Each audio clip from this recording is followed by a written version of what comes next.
No tengo exactamente la fecha ni el contexto, por lo que recuerdo fue eh, por ahí pues en la época de Zedillo, en una especie de conferencia de prensa. Antes no había conferencias de prensa todos los días, como recordarán.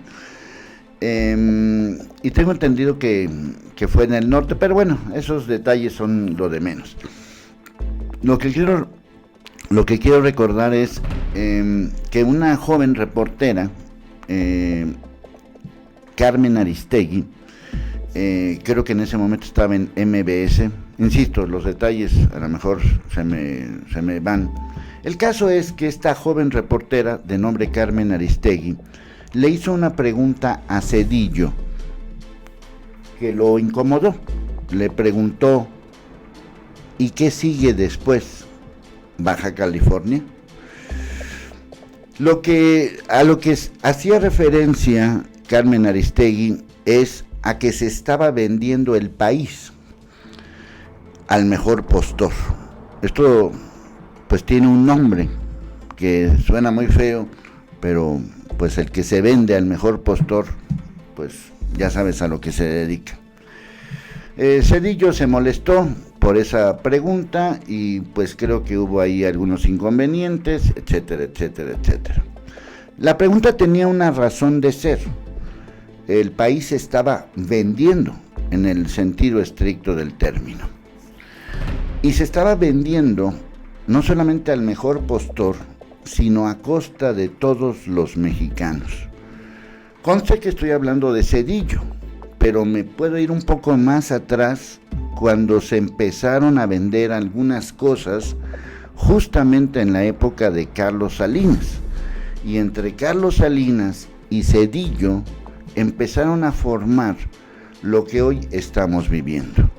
Los recursos mexicanos de la nación mexicana, no del gobierno mexicano, y cuando hablo de recursos me refiero no solamente al petróleo, no solamente a la electricidad, no solamente al gas, me refiero al agua, me refiero a las minas, y también hay que referirnos a la gente, es decir, a la población.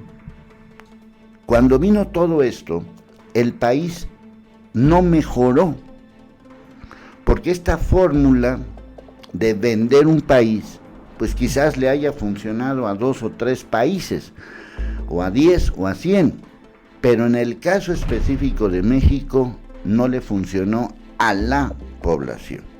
Obviamente le benefició a unos cuantos. Muchos de esos cuantos son los mismos que se están apropiando de los grandes proyectos del actual gobierno.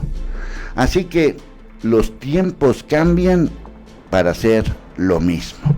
Ya lo habíamos platicado, pero quise hacer referencia a este asunto por lo que está pasando particularmente con un tema que lo hemos platicado 1000 veces: la energía eléctrica. Y eso a mí ya me tiene hasta la M. ¿Tú de qué estás hasta la M? Hasta la madre, para que me entiendas.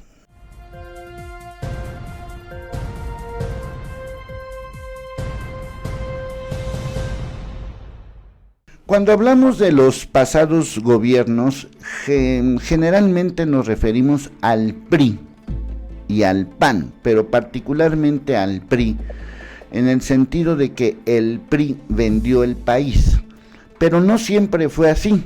De alguna manera hubo una especie de PRI nacionalista. Acuérdate que es el Partido Revolucionario Institucional, y muchas instituciones pasaron al bando nacional. Tenemos muy claro la fecha del 18 de marzo de 1938, cuando fue la expropiación petrolera con Lázaro Cárdenas. Pero quizás no tengamos tan a la mano otra fecha fundamental: 27 de septiembre de 1960. Como pueden ver en esta portada de este periódico, que por cierto es el Universal, fechada justamente al día siguiente. Acuérdense que en esa época no había redes ni nada que se le pareciera. 28 de septiembre de 1960, es decir, 70, 80, 90, 2000, 2010, 2020. 60 años están por cumplirse de ese momento en que López Mateos, Adolfo López Mateos, y pueden ver ahí, pues en esta fotografía, la gran cantidad de gente reunida, pues se mexicanizó o se nacionalizó lo que tiene que ver con la industria eléctrica. Y si, bueno, pues quieren ser más concretos y pueden ver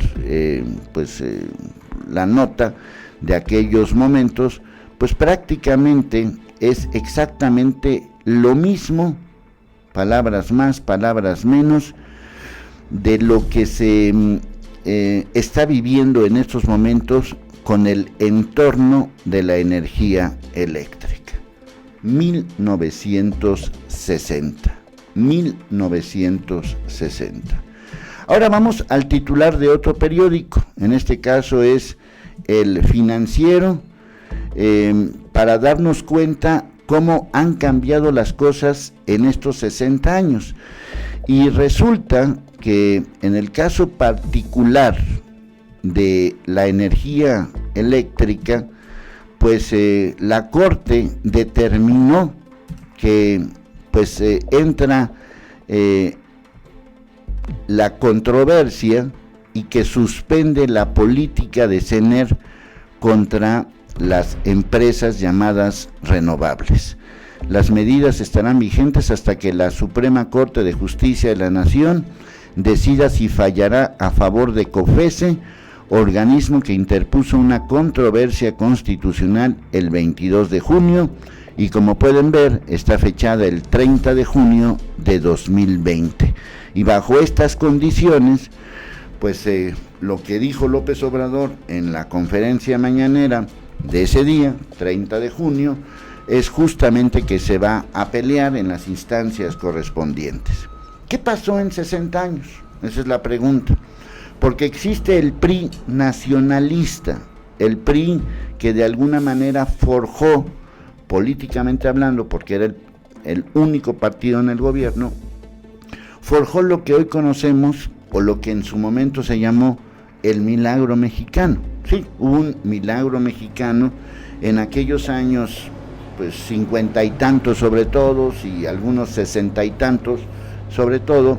Los crecimientos eran abundantes, la clase media mexicana creció, estaba nacionalizado el petróleo, a partir de 1960 se nacionalizó la energía eléctrica y vivíamos en una especie de mundo, si lo quieren ver en palabras de hoy, una especie de mundo aldeano, como lo están llamando ahora, de tal manera que México tenía su propio régimen de Estado, o sea, el Estado era el que gobernaba pues las acciones relacionadas con Pemex, con la energía, con las minas, con el agua y con todos esos recursos.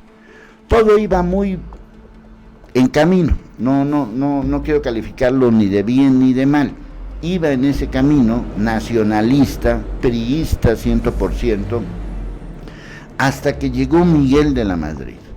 Hasta el 76 y el 82, inclusive la estatización de la banca también tiene que ver con este tema, que la hizo López Portillo.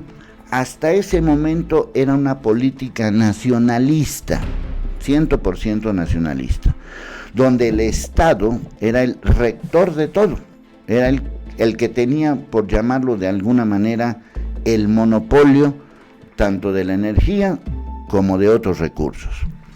Hasta que llegó Miguel de la Madrid, el primer presidente neoliberal, y que cambió la jugada de estos presidentes nacionalistas, por poner una fecha, desde Lázaro Cárdenas hasta José López Portillo.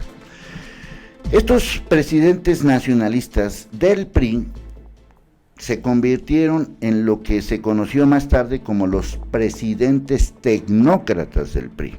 Y el papá de esos tecnócratas, que hoy podríamos llamarlos neoliberales, pues era nada menos que Miguel de la Madrid, que poco se menciona en todos estos procesos. Siempre le tiramos a Salinas, a Fox, a Calderón, a Peña Nieto, pero el papá de todos ellos se llama Miguel de la Madrid. Después vino Salinas, que continuó la labor. Después hubo un quiebre con el asunto de Colosio, que quizás Colosio, y digo, pongo aquí la palabra quizás porque nunca lo dijo abiertamente, pues como que quería regresar al PRI, el partido en el gobierno, a esos años, vamos a llamarlos convulsos. Y hubo un rompimiento con el PRI nacionalista, de donde salió pues lo que conocemos ahora, o el movimiento, pues prácticamente desde, pues qué será, desde 1986, un poquito antes, por ahí en los 85, 86, justamente con Miguel de la Madrid a cargo del PRI, que vino el rompimiento con el otro PRI, y es ahí donde nace pues todo lo que conocemos: Cuauhtémoc Cárdenas, Porfirio Muñoz Ledo, desde luego Andrés Manuel López Obrador, y una serie de políticos que hoy, muchos de ellos, empezando por López Obrador, son los que están gobernando. Por eso yo he dicho que en realidad López Obrador está gobernando como estaba gobernándose el PRI hace algunos años. Inclusive ha habido una especie como de recordatorio que hicieron, donde algunos discursos de López Obrador se parecían a los discursos de antaño del propio José López Portillo. Es decir, lo priista no se le ha quitado, lo priista nacionalista. Si lo quieren ver desde esa manera, un poco más fría, o un poco más estigmatizada o etiquetada. Hoy la controversia sigue siendo la misma: la energía eléctrica, ¿a quién le pertenece? Y aparentemente le pertenece a los mexicanos, pero no le pertenece a los mexicanos, y por eso es lo importante de todo este proceso que estamos viviendo. Es decir, sobre todo con Calderón, pero esto viene desde antes, pero sobre todo con Calderón, al desaparecer la Compañía de Luz y Fuerza del Centro, y más adelante con Peña Nieto, lo que hicieron fue vender el país. Y por eso quiero remitirme a otro titular de este periódico, que como pueden ver está fechado en el año 2014, la época de Calderón, donde dice: México pone fin a más de 70 años de monopolio petrolero. Esa es la historia, en poquito más de 10 minutos que llevo platicando con ustedes, 15 minutos, para entender qué está pasando ahora. No puede seguir este país en la deriva de qué hacer con sus propios recursos. Hay una tendencia que beneficia a muchos o a algunos empresarios, políticos, partidos, de vender todo lo vendible. Y hay otra tendencia de decir que el Estado, que se confunde con el gobierno, debe de regir los recursos naturales. Así que esa es la historia, resumida en 15 minutos, de toda una manera en cómo el PRI de antes, el PRI de ahora, llámese como se llame ahora, Morena o PRD o Frente no sé qué, han tratado de sobrevivir ese México nacionalizador, ese México de Estado. No es solamente conservadores contra liberales, es una pugna de decir a quién le pertenecen los recursos, a México o a los demás. Por eso aquella pregunta que hizo Aristegui hace muchos años a Zedillo sigue siendo válida. ¿Qué sigue? ¿Yucatán? ¿Baja California? ¿Jalisco? ¿Veracruz? ¿O qué es lo que quieren vender esos políticos de miércoles que a mí ya me tienen hasta la M, hasta la madre, para que me entiendas.